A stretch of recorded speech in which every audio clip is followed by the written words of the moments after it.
Les élèves sont soldats, c'est une différence majeure forcément. Ils ont envie d'être militaires, ils ont envie de s'engager, ils cherchent des valeurs, un cadre. Ils sont d'abord courageux. Et mon école, elle montre, il faut faire confiance à nos jeunes, qui sont pleins de ressources. Et c'est vrai que le proviseur en a été très marqué parce que il lui a dit je recommence à vivre. La jeunesse qui est ici, c'est notre avenir.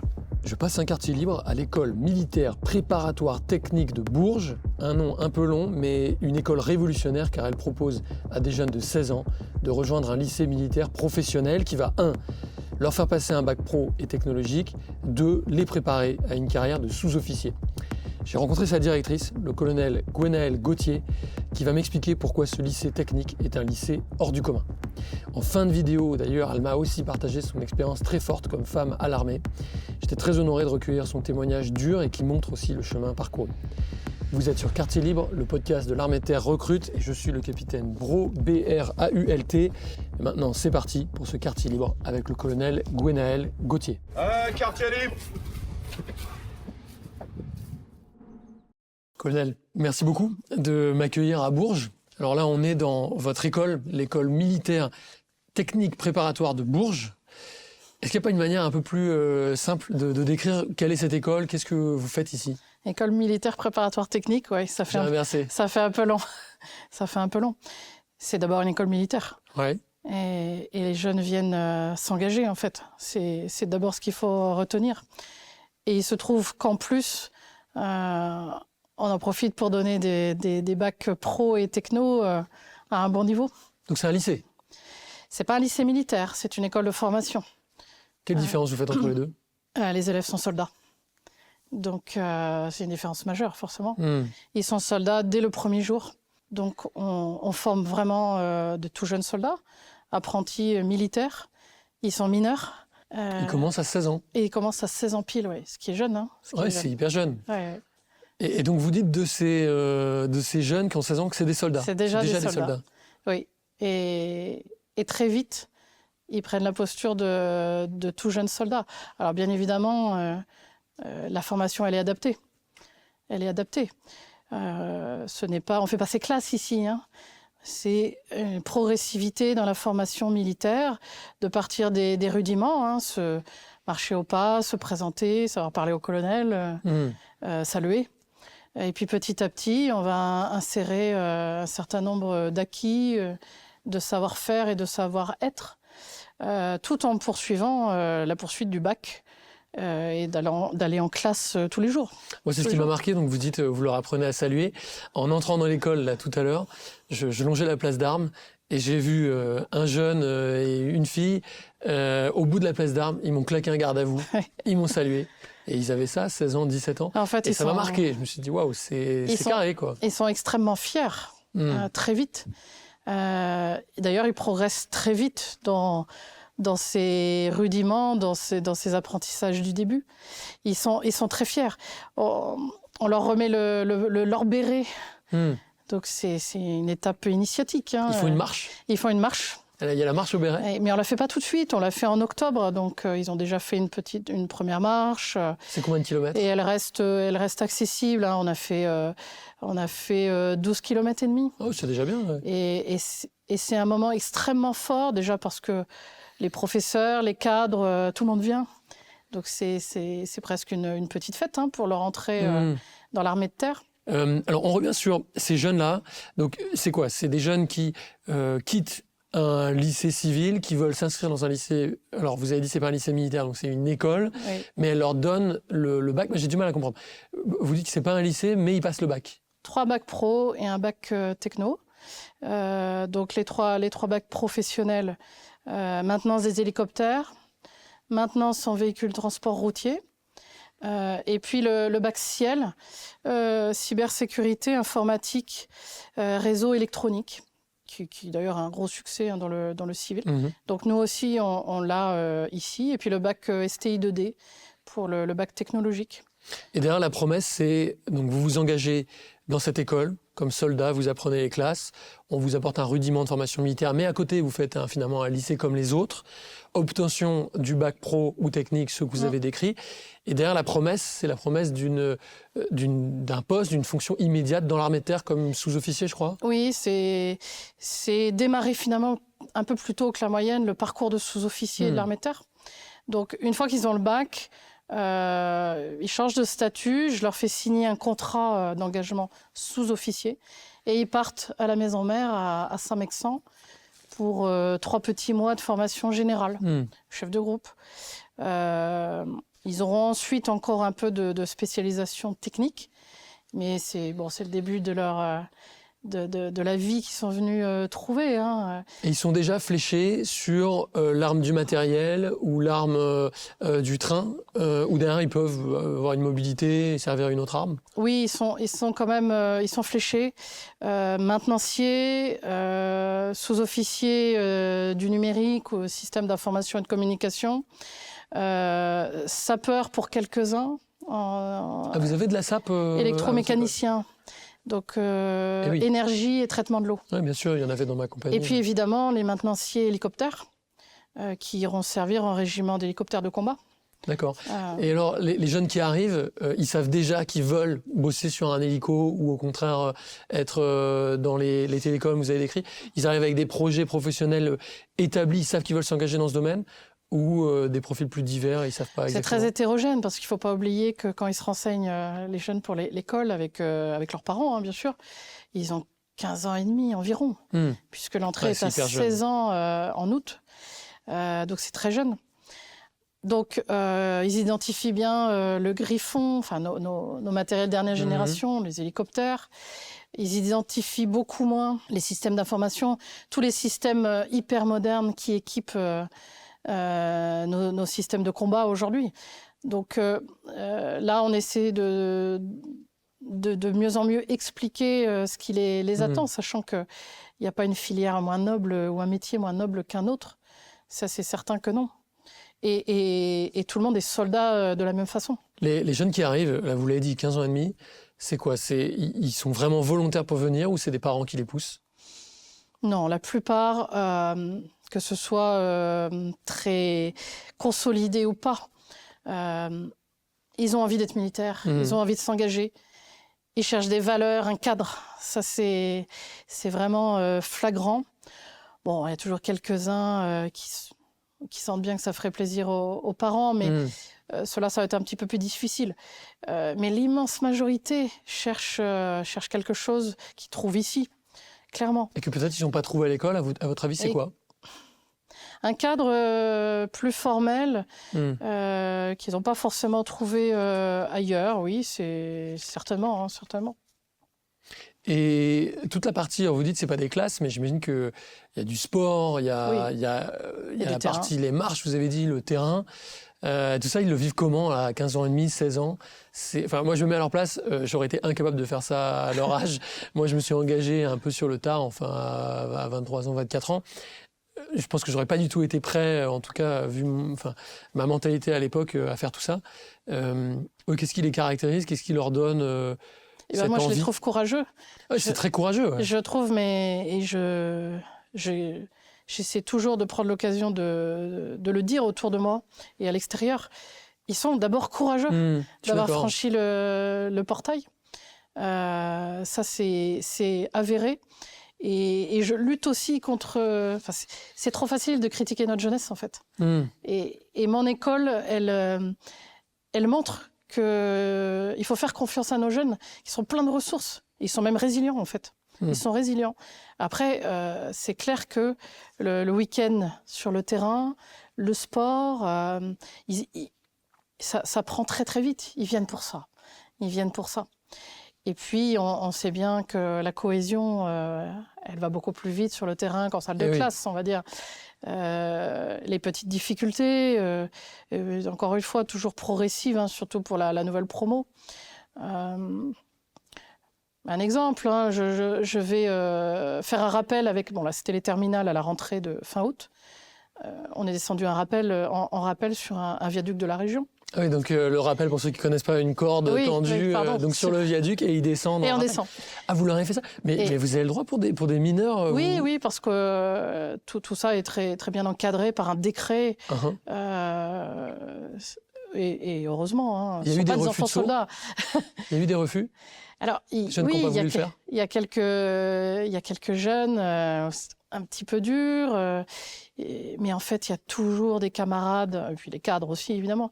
Mais on voit bien qu'en début de terminale, et évidemment déjà avant, mais après ce retour de permission, de vacances, eh ben, il y a tout de suite des cadres autour pour dire « Mais si, l'année dernière, on avait fait ça, ça avait bien marché, vas-y, tu seras content. » Et puis ça passe. C'est le groupe. C'est le groupe. Ben oui, ils l'ont tous fait. Ils sont tous descendus au rappel et à la fin, ils étaient hyper contents, j'imagine. Et moi, j'en avais pas fait depuis très longtemps. Moi, je me souviens, mon premier appel, c'est sûr que ça fait flipper. Enfin, on se dit, qu'est-ce que c'est que ce truc? On a un baudrier aux oreilles à la taille, on descend en plus d'eau vide, ce qui n'est pas du tout naturel. Rien que ça, se hisser vers d'enjamber le parapet. Rien que ça. Il fait une trentaine de mètres, le viaduc. Moi, je me souviens, un légionnaire, alors il n'avait pas fait le refus de saut, il a fini par le faire, mais il m'avait dit, enfin, il voulait pas le faire. Et je lui ai dit, bon, c'est normal, ça prouve que tu as un cerveau, que tu as un instinct de survie, c'est normal qu'on ait pas envie de passer par-dessus le parapet, se jeter dans le vide. C'est pas hyper naturel. Voilà, c'est pas naturel. Et puis, petit à petit, on l'a convaincu, j'imagine que là, vous avez dû faire pareil. Et vous avez des gars et des filles? J'ai des filles, certainement pas suffisamment, mais j'en ai quand même plus que dans les filières techniques du civil, 15%. Ah oui, c'est plus que dans le civil, ouais. Et je ne pense pas qu'il y ait peu de filles du fait de l'armée, quoi, en fait. Je pense que c'est vraiment dû aux filières techniques, et donc c'est très français, entre guillemets. Et elles suivent, il n'y a aucun problème, je veux dire. Tout est prévu, elles ont leur dortoir à elles. Bien sûr qu'on était prêt à accueillir des jeunes filles. Et puis, vous voyez, moi, je suis chef féminin. Donc... Non, mais peut-être que tout simplement, alors je parle là par exemple pour ceux qui se destinent à être maintenanciers ou mécanos, peut-être que c'est des domaines tout simplement qui attirent moins les filles. Oui, dans les filières dites de production industrielle dans le civil, oui, il n'y a pas beaucoup de filles, donc on retrouve ça ici. Pour autant, les filles qui sont là s'y trouvent... comme les garçons. Comment c'est pour elles? C'est des dortoirs séparés? C'est un dortoir séparé, oui. Mais elles suivent il n'y a pas de classe séparée? C'est la même scolarité? Surtout pas. Surtout pas. Bien sûr que le dortoir est dans un... Donc en fait, comme ce sont des petits dortoirs de petits bâtiments, en première année en tout cas, elles ont leur bâtiment à elles. Mais en vie quotidienne, c'est exactement... Vous sentez que les parents de ces jeunes filles, quand ils vous les remettent, ils sont un peu inquiets ou un peu plus inquiets que... Pas du tout. Non, pas du tout. Parce que des échanges que j'ai pu avoir avec quelques parents à la rentrée, moi j'ai ressenti que les jeunes filles, elles savaient déjà ce qu'elles voulaient, quoi. Et donc elles ont expliqué à leurs parents, je veux aller dans cette école. Et puis, globalement, je trouve qu'il y a des parents qui accompagnent jusqu'à l'école et puis qui, entre guillemets, respectent le choix de l'enfant de partir en internat, ce qui est pas simple. Ce qui est pas simple. Donc les parents, vous les sentez pas plus inquiets que pour les garçons? Non, il y a une appréhension légitime de laisser son enfant, mais c'est pas lié aux filles, de laisser son enfant... je souris parce que il y a toujours la maman qui, il faut dire, il faut quitter, madame. Et j'ai pris le commandement de l'école en 24. Il y a une maman qui faisait le lit de son fils. Et en fait, on pensait que tous les parents étaient partis. C'est pas possible. Le jour de la rentrée. Et elle était encore dans la chambre. Et elle faisait le lit. Et puis c'est vrai que cette année, mais encore une fois, je le comprends très bien. Ah ouais, c'est très dur. Il y a une ou deux mamans qui... C'est toujours des mamans, mais c'est normal. Je suis maman moi-même. Et il va être réveillé à quelle heure demain matin? Alors je lui dis... Son fils qui doit être là comme ça. Oui, alors carrément. Je lui dis tôt, madame, très tôt. Mais ça va aller. Et alors, c'est quelle heure? C'est autour de 6 heures. Donc réveil 6 heures. Et derrière, c'est quoi? C'est corvée? Alors, il y a effectivement nettoyer la chambre et les travaux d'intérêt général. Ouais, les sanitaires, le midi aussi, faut que la chambre elle soit impec. Ils ont toujours, ils font le lit au carré, le lit en batterie. Oui. Ils ont la couverture whisky la orange. couverture whisky orange. C'est vrai, ils ont toujours ça? Après, ils ont le droit d'amener des choses un petit peu perso. Mais pas au début. Assez vite quand même. Ouais. Parce que, en fait, il n'y a pas tellement de jeunes, j'allais dire enfants. En fait, on prend des ados au début quand même, et qu'on transforme en jeunes adultes. Ouais. En fait, peu ont connu la colo ou d'être séparés de papa-maman quand même. Donc pour Je beaucoup, l'observe vraiment, pour ça. beaucoup, c'est la première fois. Ouais. Et du coup, chambre de 4, il faut quand même trouver un équilibre. Et parfois, ça pète. Il y a des Oui, tensions, ça arrive, mais on est tout le temps autour d'eux. Et pas que militaires, en fait. Il y a les surveillantes, je dis surveillantes parce que c'est beaucoup de femmes qui font, alors, pas deuxième maman, mais qui peuvent notamment le soir recueillir un peu le petit coup au moral, Ouais. au moment du coucher. Donc oui, on est toujours autour d'eux. En même temps, mineurs, c'est normal. Hein. C'est une obligation, en fait, jour et nuit. Donc on sait, en fait, on sait si certains se sont un petit peu pris le nez, ou on sait vite les choses. Moi, j'ai jamais fait, j'ai pas été en pension ou en lycée militaire ou dortoir, etc. Je me mets à la place de parents aujourd'hui. Je me dis que ce qui peut leur faire peur, d'abord, c'est le risque de harcèlement, le risque de violence entre les jeunes. Comment vous abordez ce risque-là? Est-ce que c'est déjà est-ce que ça s'est déjà produit? Et peut-être que d'ailleurs ça s'est déjà produit, mais il ne faut pas non plus en faire une statistique. Comment vous gérez ça? Alors déjà, on y pense forcément. On n'est pas l'écart du monde ici. Et d'ailleurs, et c'est la jeunesse de France, quoi. C'est les enfants de entre guillemets de tout le monde. Hein. Donc on l'occulte jamais. J'ai tout de suite une histoire qui me vient de l'année dernière. Donc il est actuellement en terminale. Hein, donc je vais dire son prénom, Lucas. Lucas, en fait, très vite, il a confié au proviseur qu'il revivait parce qu'il était harcelé dans son lycée civil avant. Apparemment, ça durait quand même depuis quelques temps, donc au moins depuis la 3e, puis la seconde. Donc nous, arrivés en première. Et c'est vrai que le proviseur en a été très marqué parce qu'il lui a dit je recommence à vivre. Heureusement, je suis arrivée dans l'école. Alors ça ne veut pas dire qu'on est toujours parfait toute la journée, mais le cadre militaire, la qualité de l'encadrement qu'on met en place au quotidien, jour et nuit, fait qu'on est hyper vigilant sur ces questions et qu'il est hors de question que ça déborde. En tout cas, un garçon ou une fille qui serait tenté, et c'est pris au sérieux immédiatement. Vous avez été confronté à de la violence, tout simplement, des jeunes qui se la collent à un moment parce qu'un désaccord en chambre et ça dérape? Oui, je trouve que les jeunes arrivent avec un certain degré de violence, notamment, ils se parlent en s'insultant en arrivant, en fait. Ah ouais, c'est vrai? Ouais. Moi, ça m'a marqué, notamment l'année dernière, quand j'ai pris l'école. Bon, tout ça se stabilise très vite parce que il y a les règles militaires et le groupe, la section, voilà. Pour autant, on les transforme, mais ils restent quand même eux-mêmes. Et d'ailleurs, je pense que c'est bien comme ça. Donc parfois, il y a des petites résurgences, ouais, clairement. Mais c'est aussi la vie de groupe, c'est ça, la vie en collectivité. Vous diriez que c'est une génération où il y a plus de violence comme ça, des mots, des insultes plus fortes que les précédentes? Je pense que c'est plus débridé, mais alors je me méfie beaucoup de... Avant, c'était mieux, je sais pas quoi. D'ailleurs, je lutte contre ça. Parce que, en fait, c'est pour ça aussi que c'est absolument formidable de commander une telle école. C'est que ce sont nos jeunes, notre avenir. Donc, il n'y a pas de question à se poser. Ils sont comme ils sont. Et c'est à nous d'adapter, de trouver les techniques parfois pour leur faire apprendre différemment du monde d'aujourd'hui, quoi. Et c'est pas l'inverse. C'est pas l'inverse. Et l'armée de terre, elle s'adapte, en fait. On va y revenir dans la partie en fin d'interview où je vous pose des questions sur le leadership, la manière dont vous les commandez, la manière dont vous, justement, leur enseignez, adaptez vos techniques.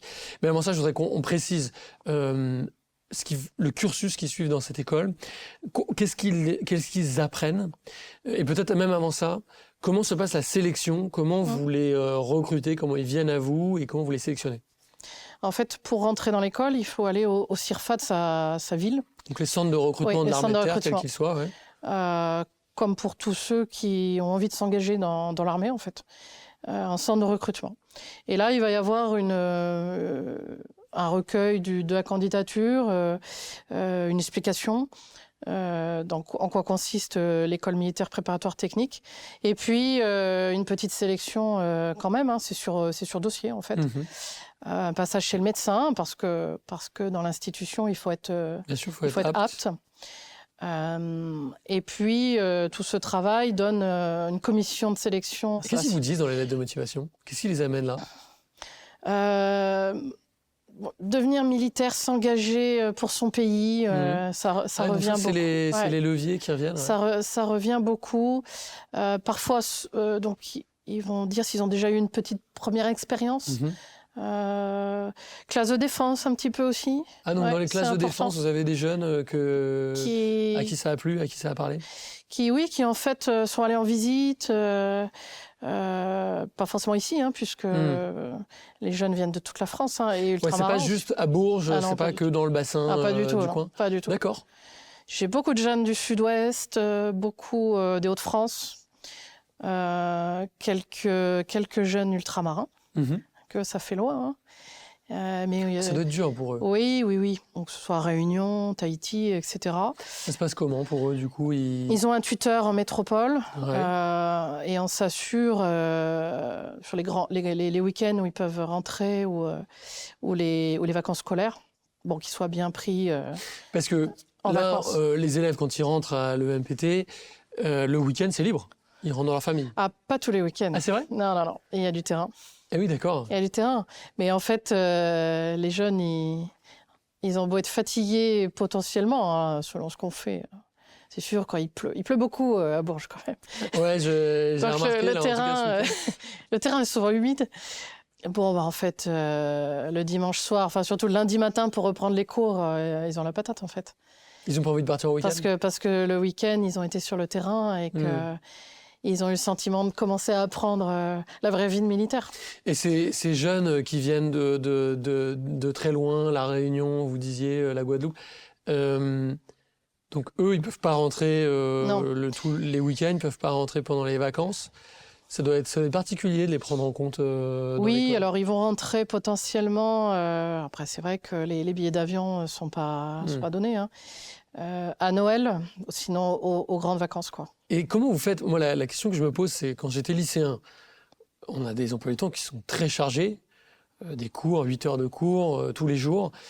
Et là, en plus, il faut rajouter toute la partie classe, militarité, les terrains. Comment vous faites rentrer tout ça? Et à la fin, ça doit être très exigeant pour les élèves. Il n'y a plus beaucoup d'interstices quand même. Hein. Ouais, il ne reste plus grand-chose. Sachant qu'en fin de journée, il y a du soutien pour ceux qui en ont besoin. Oui. Il y a l'étude le soir. Essentiellement en chambre. Hein. Donner quand même un petit peu d'espace et responsabiliser aussi au fur et à mesure. Oui, c'est dense. Ils ont combien d'heures de sport, par exemple, dans la semaine? Parce que c'est un excellent exemple. Parce qu'ils ont le sport du bac, évidemment. C'est quoi? C'est 3 heures par semaine? Et ils ont aussi le PMS, hein, le sport mili, en fait. Et oui. Et ils vont faire du parcours d'obstacles parce que derrière, je cite le parcours d'obstacles parce que déjà, il faut pas mal travailler. Il y a de la technique. Donc, il y a pas mal d'heures qui sont dédiées au parcours d'obstacles. Et c'est une des épreuves pour rentrer à Saint-Mexan ensuite, après le bac. Donc, on en fait pas mal. Du parcours d'obstacles. Mais pas que, hein. Pas que. Donc beaucoup d'heures de sport et de sport militaire. Oui, on peut aller jusqu'à 6 heures par semaine de sport et de sport militaire, oui. Mais, ils doivent mais encore une fois, le sport, c'est formidable pour la cohésion, pour être en groupe, ensemble, en communauté. Au-delà de ça, qu'est-ce qui fait que cette école, elle est hors du commun, qu'elle ressemble à aucune autre? Alors c'est vrai qu'elle ressemble à aucune autre. En fait, on prouve tous les jours qu'on peut emmener un ado à sous-officier. C'est fou ça quand même. Finalement, en 2 ans, ce qui est extrêmement court. Et tous les jours, c'est très flagrant sur les premières semaines. Moi, je le dis aux parents quand ils arrivent en août, fin août. C'est extraordinaire, les premières semaines. Vous prenez un ado, 15 jours plus tard, il sait emmener sa classe ou une demi-classe au pas cadencé en chantant, tout seul. Il va emmener un groupe de camarades manger ou en cours, donner le chant, se débrouiller. Il maîtrise l'ordre serré, il les met au garde à vous, il leur fait demi-tour droite, quart de tour à gauche. Très vite. Et en fait, nous, il faut bien se douter, on a les oreilles qui saignent un peu sur les chants au début. Ah oui. Parce que mon bureau est au milieu. Ouais. Moi, ça m'a plu quand je suis arrivé dans l'école et que j'ai vu les jeunes chanter. Je me suis dit, voilà, ça, c'est bien, c'est l'armée. Et là, j'ai fait la remarque au commandant en second, à mon premier adjoint, en fait. On était fin août, début septembre. Je lui ai dit, mais il chante super bien. Et c'est extraordinaire, parce qu'en fait, on n'a pas non plus que des chants super faciles. Bon, alors il faut aussi reconnaître la valeur au cadre qui les accompagne tous les jours. Donc, Mais alors, en fait, ce que vous dites, c'est qu'ils ont 15 ans et demi et vous les transformez en chefs, quoi. Parce que s'ils font de l'OS, qui sont capables d'emmener leur groupe, la troupe, comme vous dites, d'un point A à un point B, avec cette autonomie, leur donner des ordres. Ils finiront d'être chefs à l'ENSOA avec la formation générale, juste après le bac. Donc à l'École nationale des sous-officiers.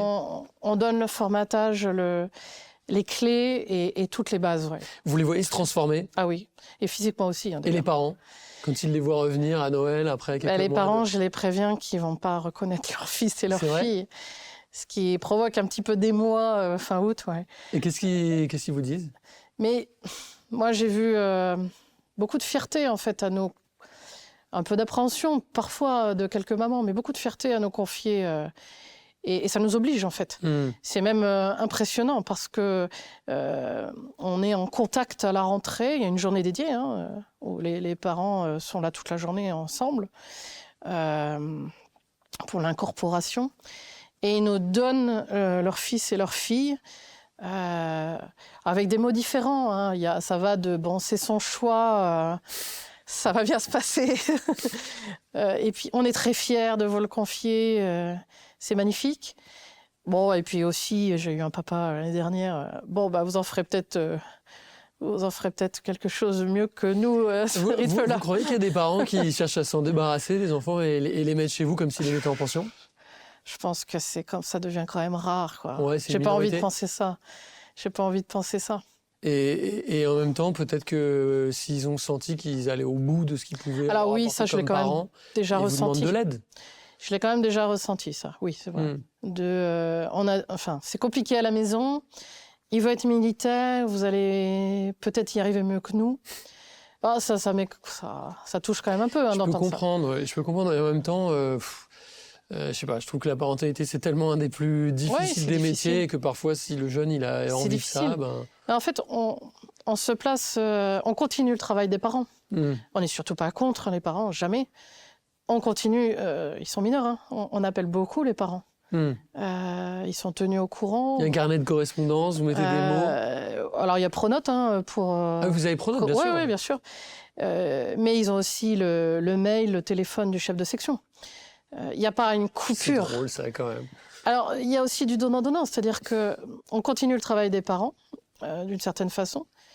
Et puis moi je demande aussi aux parents... quand il y a un coup de mou ou une bêtise, parce qu'il y a quand même quelques bêtises.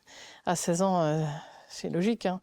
Au téléphone ou en week-end, de dire il faut que tu secoues un petit peu là. Et quand ils font des conneries comme ça, vous avez des punitions, des sanctions particulières par rapport à un lycée normal ou c'est pareil, des heures de colle En fait, ils sont soldats, donc ils sont punis comme un soldat. D'accord. Après... Vous les mettez au trou? Non. Ouais, le trou, comme un soldat, alors. Le trou, il n'existe plus vraiment. C'est juste. Non, mais à la compagnie, il y a des tours de consigne. Oui. Et puis, si vraiment il y a une grosse bêtise, il y a des jours d'arrêt dans mon bureau. D'accord. Mais c'est progressif.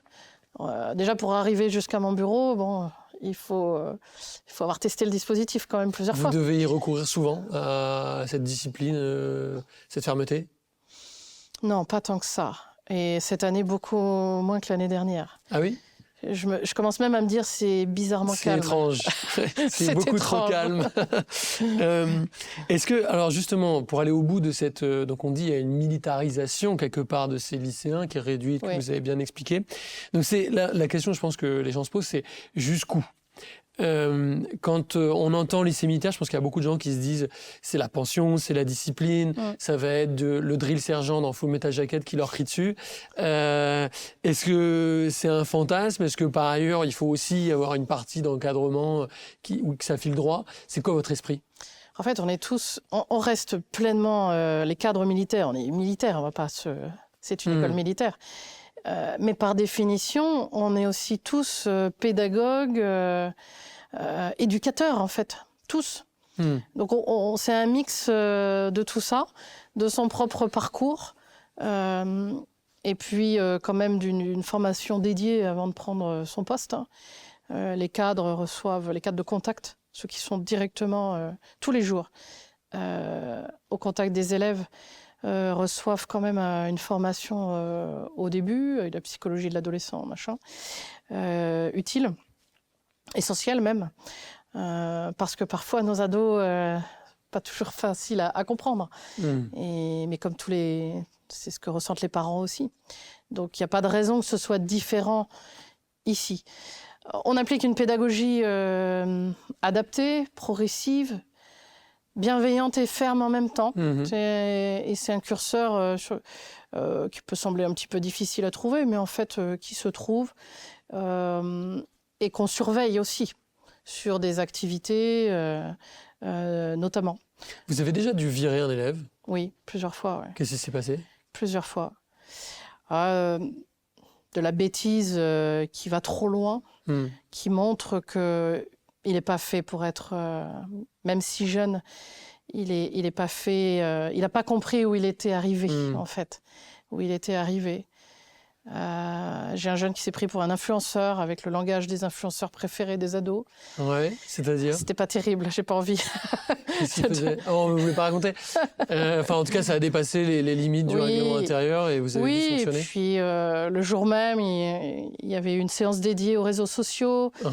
Donc, il y avait un peu de provocation.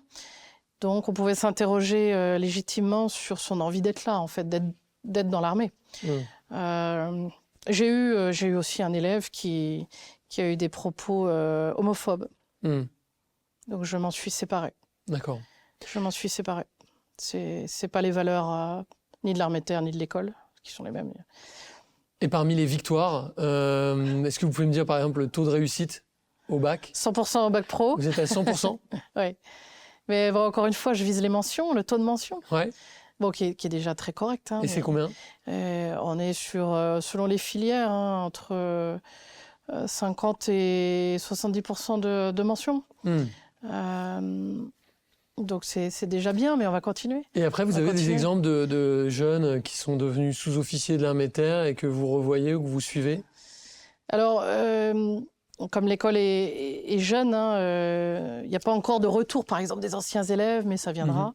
Mais j'en ai croisé la semaine dernière 4 lors d'une manifestation particulière. 4 donc de différentes filières. C'était pas du tout dans le même type d'unité, de régiment. Qui m'ont semblé bien dans leur Rangers. Ouais. Et puis, ils sont mieux préparés, parce que quand on arrive dans une école comme l'École nationale des sous-officiers d'active, si avant on est passé, qu'on a eu le vernis militaire, qu'on sait faire de l'OS, de l'ordre serré, qu'on sait saluer et tout, quelque part, ils sont préparés. C'est vrai qu'on fait tout pour que tout le parcours se décline au mieux, mais qu'il soit aussi bien dans leur tête. Parce qu'il y a cet enjeu-là aussi. Certains ont pu connaître des difficultés avant, familiales, etc.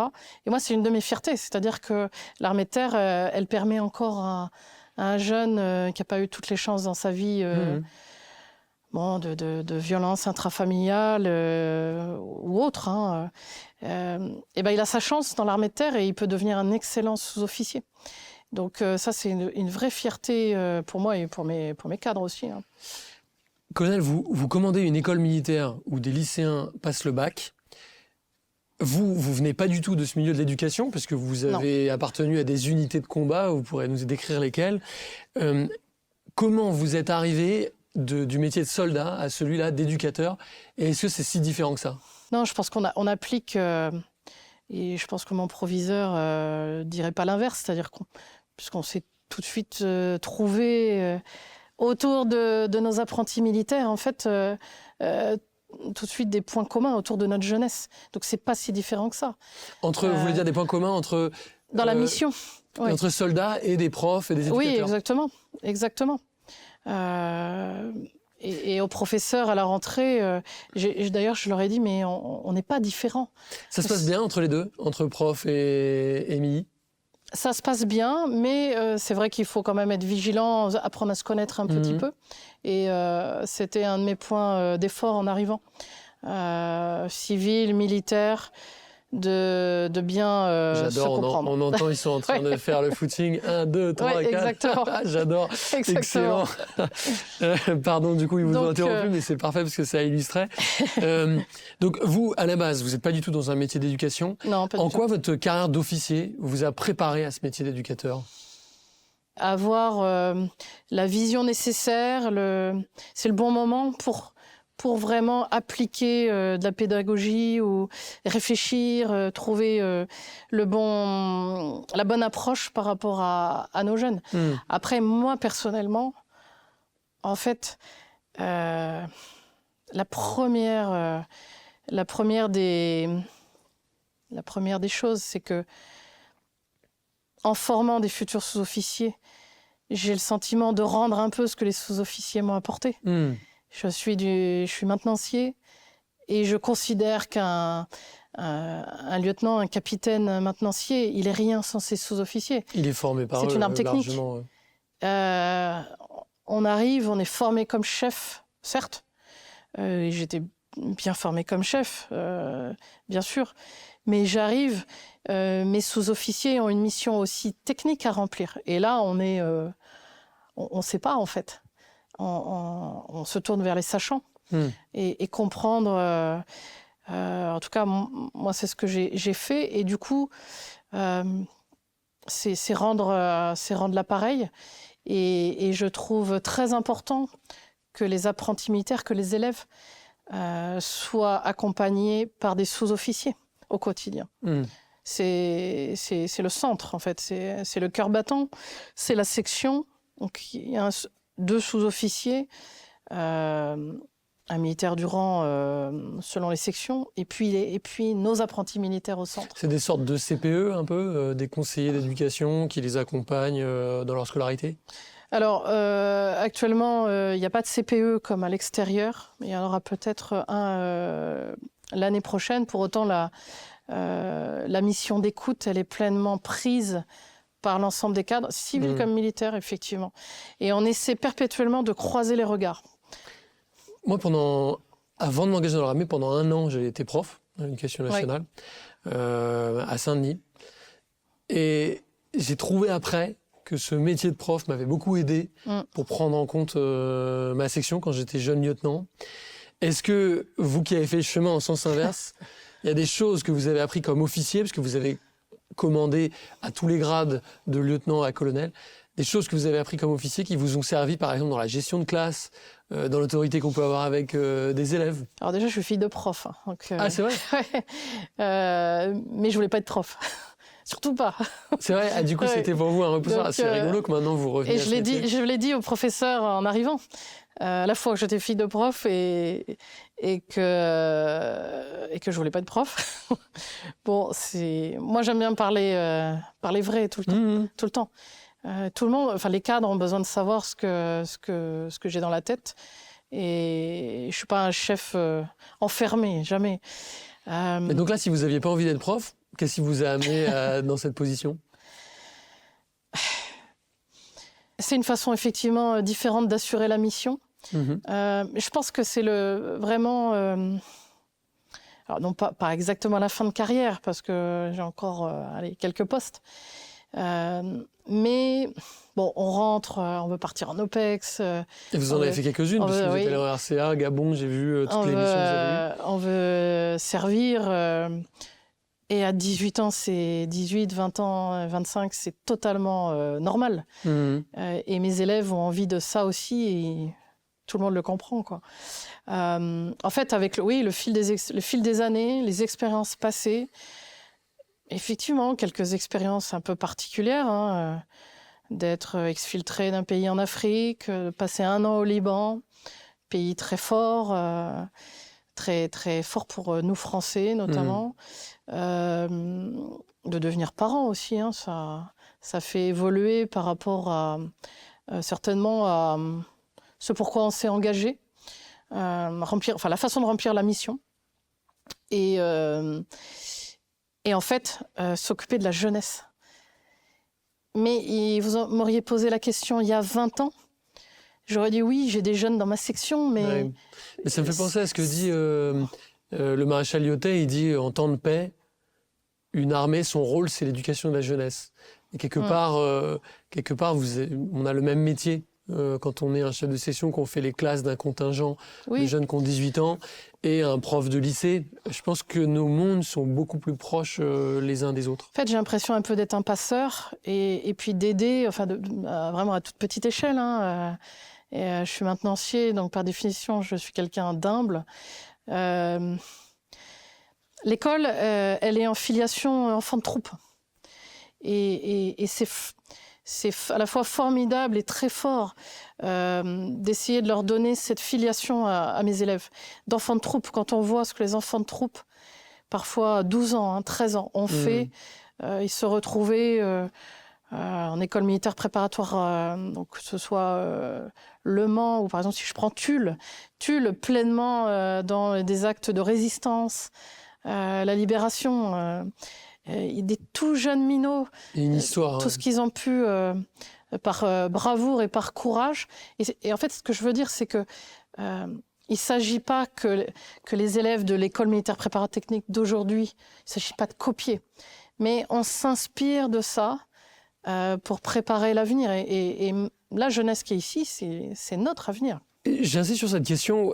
Qu'est-ce que votre expérience de militaire a changé dans votre manière d'appréhender des jeunes? De la patience. Ouais, de la patience. Certainement une meilleure capacité à comprendre dans quel monde ils vivent et la complexité à laquelle ils font face, qui n'était pas la mienne il y a 25 ans. C'est vrai. J'en suis persuadée de ça. Leur vie est plus compliquée aujourd'hui. Oui, je pense, vraiment. Et du coup, ça nous oblige, quand je dis ça nous oblige, c'est nécessaire, et on le fait, à toujours se remettre en cause. Et ça, qui de mieux qu'un militaire pour se remettre en cause régulièrement? On a cette capacité.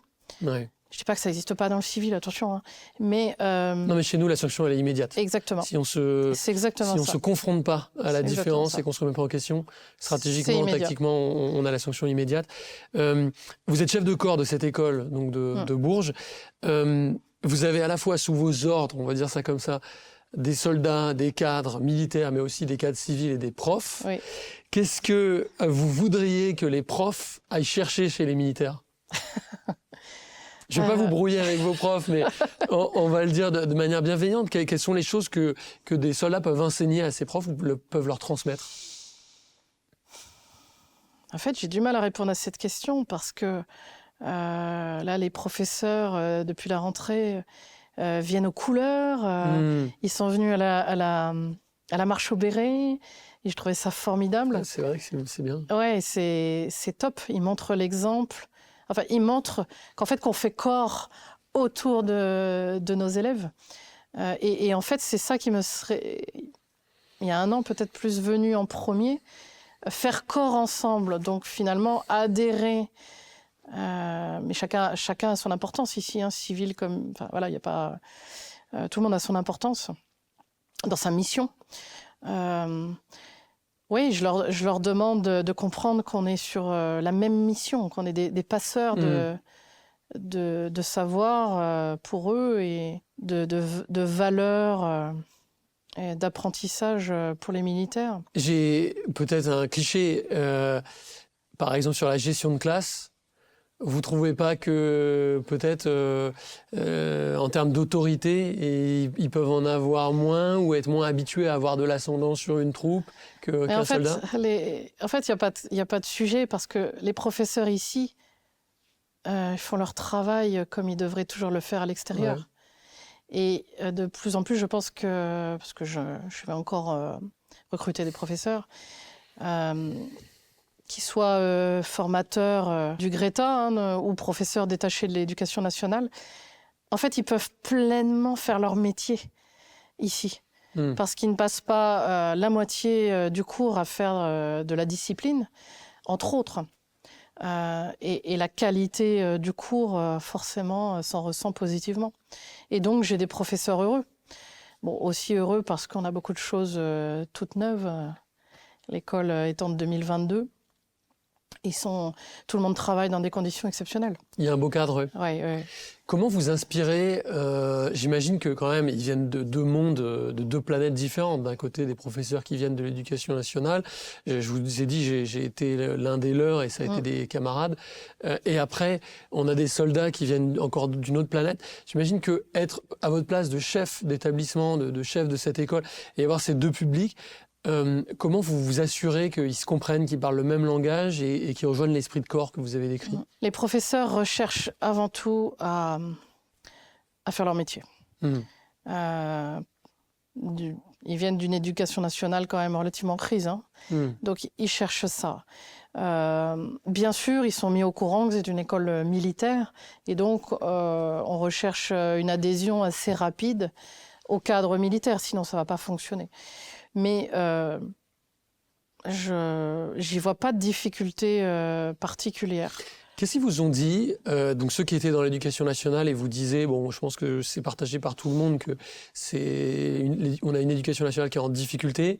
Qu'est-ce qu'ils ont trouvé chez vous dans l'école militaire qu'ils ne trouvaient peut-être pas avant? Des élèves polis et désireux d'apprendre. Et ça, c'est important? Ça fait très basique, hein. Et ça, selon vous, c'est le cadre militaire qui leur apporte ça? Oui, et puis j'ai l'impression quand même une certaine stabilité, y compris émotionnelle en fait. Parce que je lisais là, il y a quelques semaines un article très intéressant sur ces jeunes, ces enfants qui explosent dans les classes, qui ont des crises en fait, qui explosent et que c'était de plus en plus fréquent. Donc un article rédigé, je crois qu'il est passé dans Le Monde ou Le Figaro, je ne sais plus, de professeurs assez proches de la retraite et qui donc forcément a un regard sur les évolutions. Qui n'avaient jamais vécu ça avant. Oui, mais c'est fou parce qu'on n'est pas formé pour ça. Et comment on fait? Parce que la classe s'arrête. Alors, sachant qu'ils ont déjà passé du temps à mettre en œuvre le cours, etc. etc. Moi, je me souviens à Saint-Denis, ça me prenait un quart d'heure d'avoir la paix et de pouvoir vraiment commencer le cours. Et là, tout est beaucoup plus fluide. Bien sûr que je vais avoir quelques élèves qui vont être un petit peu à la traîne ou pas avoir bien compris, mais en fait, il n'y a pas de bruit dans la classe. Vous n'avez pas de crise comme ça? Non, pas du tout. La tenue de classe est beaucoup plus paisible, finalement. Oui, alors bien sûr qu'il peut y avoir quelques élèves un peu dissipés. Comme ça arrive souvent. Ils ont 16 ans. Hein, dissipés ou ce cours-là lui plaît pas forcément. Vous avez eu des profs qui, comme ça, vous ont dit « Waouh, en fait, on change de monde, quoi, être dans un établissement comme le... » C'est vrai, qu'est-ce qu'ils vous ont dit? Ah oui. C'est un soulagement en fait de pouvoir pratiquer son métier pleinement. Un soulagement. Ce qui prouve que tout ce travail que vous faites autour, donc vous avez dit les terrains, l'ordre serré sur la place d'armes, les champs, etc. Peut-être que c'est tout ça qui pacifie la salle de classe. Parce que nos jeunes élèves, je pense qu'il y en a très peu qui viennent par hasard, donc ils trouvent ce qu'ils recherchent. Oui, c'est vrai que c'est pas une contrainte pour eux, ils sont venus volontairement. En fait, j'oblige aucun élève si jeune à rester. Donc quelques-uns partent. parce que la vie en communauté, bon, bah, oui, il y a des règles quand même à tenir. Ça, je comprends, c'est pas fait pour tout le monde non plus. C'est pas évident. Les premières semaines sont quand même dures, fatigantes. Plus forcément l'habitude d'avoir autant de rythme. En tout, en fait. Parce que c'est vrai que ça s'enchaîne pas mal. J'ai des apprentis militaires qui, notamment les premières semaines, qui se couchent tôt. Hein. Bien avant... c'est vrai ? Bien avant l'extinction des feux, en fait. Ils sont fatigués. Ils font pas des fêtes le soir, il n'y a pas de débordement. Alors nous, on organise pas mal de petites choses au foyer. Ils ont un beau foyer pour eux. Il peut y avoir une soirée match, la soirée pull moche, hein, qui est de Noël. Alors, encore une fois, il faut ça doit vivre être formidable pour un jeune, il faut vivre avec notre de temps, vivre quoi. ça, quoi. Donc, tous les soirs, ils sont entre copains, entre copines, au foyer. Vous les sentez heureux ? Je les sens bien, heureux. Bon, c'est difficile à dire pour tous, j'espère. En même temps, ils vivent une période de leur vie tellement compliquée que je peux comprendre qu'ils ne le soient pas. Et tous ceux avec lesquels je parle sur le terrain ou dans la cour, alors pas tous les jours, hein, c'est impossible. Hein. Ils sont quand même 330 là aujourd'hui. Ils m'ont l'air bien. Et en tout cas, je suis certaine que ceux qui ont un souci ou veulent parler de quelque chose trouvent une oreille. Ils n'ont pas forcément osé vers le colonel. Mais ils ont quand même la parole très facile, et tant mieux finalement. C'est peut-être générationnel, j'en sais rien, mais ils ont la parole facile. Donc moi, par exemple, sur le terrain, on me dit « Mais comment on fait pour être colonel ?» Je trouve ça formidable. On ne peut que leur souhaiter. Quelle différence vous faites entre ces jeunes-là, cette génération vous avez des enfants de quel âge ? Ils sont encore assez jeunes au primaire. D'accord, donc c'est encore plus jeune. Ouais. Mais du moins, est-ce que vous trouvez qu'il y a une vraie différence sur cette génération-là de 15-18 ans que vous avez dans votre école ? Il y a forcément... puis je disais que je pensais vraiment que c'était plus dur pour eux qu'à mon époque. À cause de quoi ? Évidemment, je pense au réseau, par exemple. Cette attraction perpétuelle. C'est vrai qu'au début, on leur enlève le téléphone la journée. Vous les privez de téléphone en journée ? La journée, oui. Comment ils le vivent ? Pas forcément facilement, mais j'ai l'impression que c'est plus les parents qui ont le plus de mal. C'est vrai ? Ouais. Ah, c'est drôle, ça. Oui. J'ai traîné un peu sur les réseaux dans les jours qui ont suivi l'Incorpo. Et il y avait des parents qui écrivaient... Oh là là, c'est horrible, j'ai pas le texto toutes les heures, quoi. C'est trop drôle, ça. Mais il y a un tout...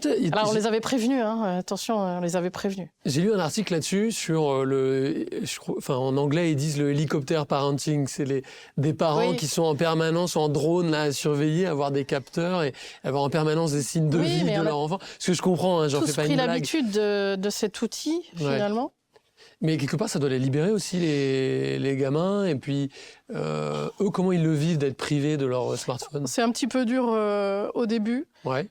Il y a un peu de tout. Hein. Il y a aussi quelques-uns qui ne sont pas fâchés d'avoir moins de pression parentale. On leur rend le soir. Certains se rendent compte. De toute façon, c'est plus que limite addiction. Ah, mais c'est de l'addiction. Et du coup, comme on leur enlève la journée en première année, on leur redonne le soir et on le reprend pour dormir. Par contre, les terminales longs, mais ils savent que ça peut être retiré si ça déborde, s'il y a des soucis. Ils se rendent compte effectivement que ça va trop loin, en fait. Mais là, il n'y a pas que nos jeunes, tous. Non, mais moi le premier. Hein, c'est hyper dur de sortir du scroll, mais du coup, ils reprennent le contrôle par ça. Et on parlait du foyer à l'instant. En fait, ce foyer qui, je pense, est quand même plutôt pas mal, hein, un grand écran. Il y a possibilité de prendre un soft, voire d'acheter des effets. Voilà, il y a pas mal des baby-foot, etc. Donc ils sont ensemble. Oui, les sortir de l'écran du soir. Non mais moi, j'y crois vraiment à ça, que, alors sans être cassé, les en privé et tout, mais à mon avis, on les libère aussi de ça. Ouais, moi, et je trouve que même il y aurait des adultes, et moi le premier, qui en seraient contents. On ose même la mini-bibliothèque au foyer, il y a des livres. Ouais. Et ils lisent alors ? Osons, ils lisent pas à beaucoup. disposition. à disposition. Et de tout, hein. Il y a du manga jusqu'au bouquin un peu mytho. Sur l'armée? Et on est plusieurs cadres, oui, on est plusieurs cadres à avoir amené des livres. Parce qu'en fait, on a envie qu'ils prennent un bouquin. Vous arrivez à leur donner le goût des livres? Certains, oui. C'est vrai? C'est difficile, hein, mais ce que je trouve fondamental, c'est d'essayer. Comment vous avez fait? Ils ont un super centre de ressources.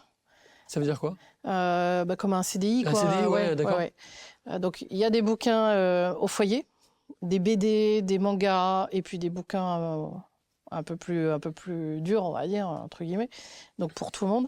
Et puis, un magnifique centre de ressources où on achète aussi régulièrement des livres qui les attirent, un peu mythos, avec quand même des images parce que la lecture, ils s'en sont éloignés, oui. Ils s'en sont éloignés. Mais qu'est-ce qu'ils font du coup le soir s'ils ne sont pas sur le téléphone? Bon, entre l'étude, le repas, ça passe quand même vite. Ils sont fatigués, ils dorment. Il y a potentiellement un passage au foyer et c'est très bien. Pas forcément tous les soirs, hein, mais comme on organise aussi des moments.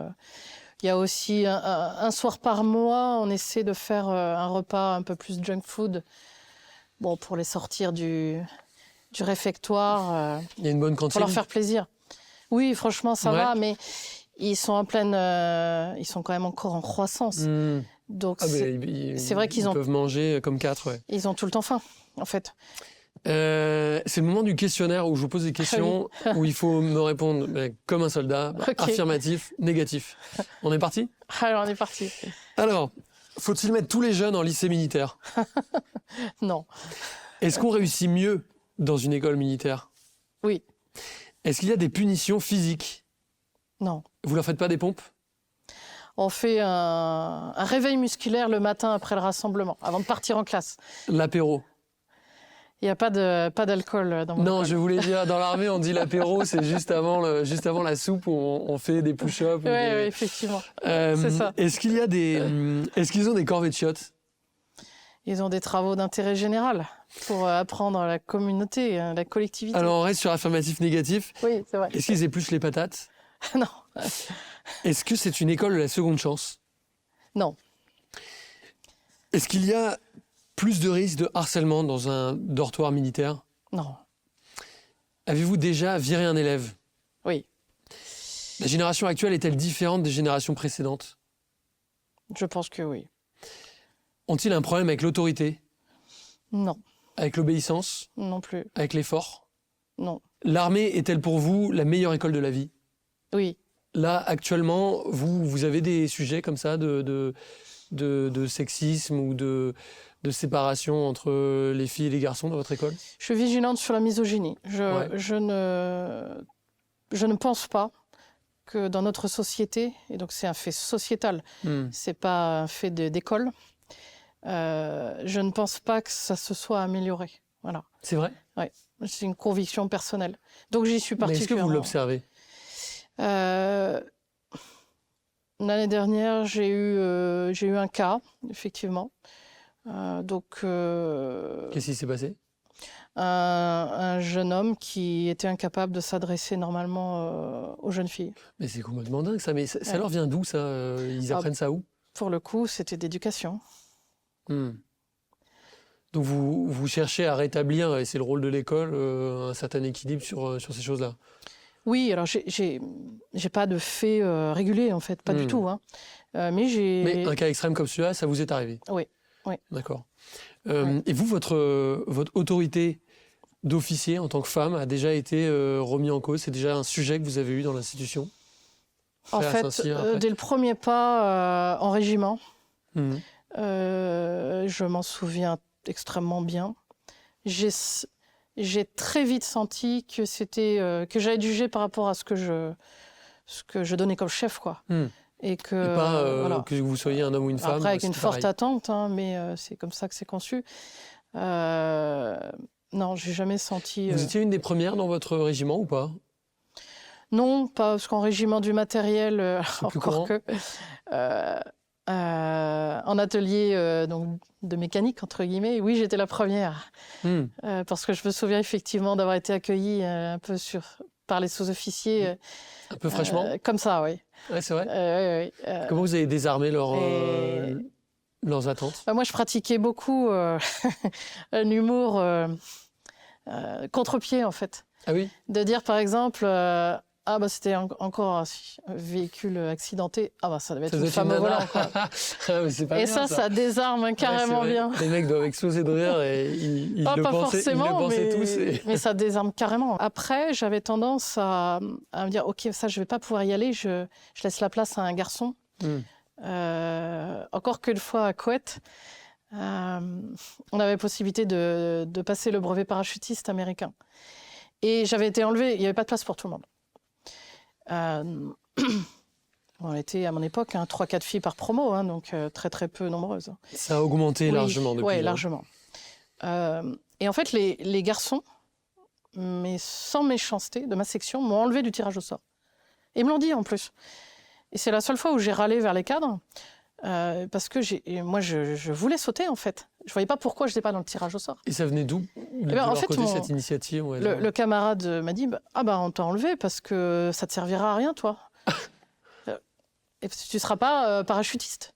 Je dis, mais si, je pourrais être parachutiste. Mais surtout qu'il y a un régiment parachutiste dans le matériel. Il y a un régiment parachutiste dans le matériel. Et en fait, il se trouve qu'au départ du coup, c'était le régiment que j'aurais aimé avoir, parce que j'ai aimé sauter en parachute. Et du coup, là, j'ai râlé. J'ai dit, mais je suis allée voir mon cadre. Et du coup, j'ai été mise dans l'avion. Et du coup, j'étais la seule femme dans l'avion. Parce que j'avais râlé. C'est la seule fois. Mais sauf qu'il faut lever la main et pas se laisser faire. Oui, il ne faut pas se laisser faire. Il faut pas se laisser faire. Et je reste persuadée que ce n'était pas méchant, en fait. C'était pas méchant. C'était. Ils pensaient peut-être bien faire. Ils disaient, en effet, il vaut mieux préférer quelqu'un qui veut aller dans un régiment para. Et j'ai vécu un super moment, puisque c'était avec un équipage américain. C'était exceptionnel. Qu'est-ce que vous dites aux jeunes filles qui arrivent dans votre école, que vous auriez aimé entendre, vous, quand vous êtes arrivés dans votre lycée? Alors, je suis peut-être un peu à l'ancienne là-dessus, mais je leur dis pas de mots spécifiques, parce que on est d'abord soldats, donc il y a garçons, filles. Donc il n'y a pas de traitement particulier. Il n'y a pas de. C'est très intéressant. Et c'est comme ça que je voulais être traitée depuis le début. Et ça a été le cas, par exemple, si on prend la Guyane. Et c'est ce que je voulais. J'ai été traitée exactement comme un autre. Par les cadres de la Légion. Au Cefeu. Ouais. Pour prendre cet exemple-là. Donc c'est le stage de survie que passent les Saint-Cyriens en Guyane. Tout à fait, oui. Et donc vous avez été traité comme les autres? J'ai été traitée... comme un soldat?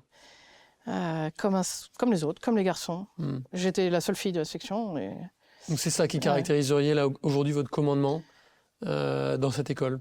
Pas de séparation, pas de distinction? Alors bien sûr que ça n'empêchera jamais de réagir s'il y a un problème de mixité. Bien sûr, mais...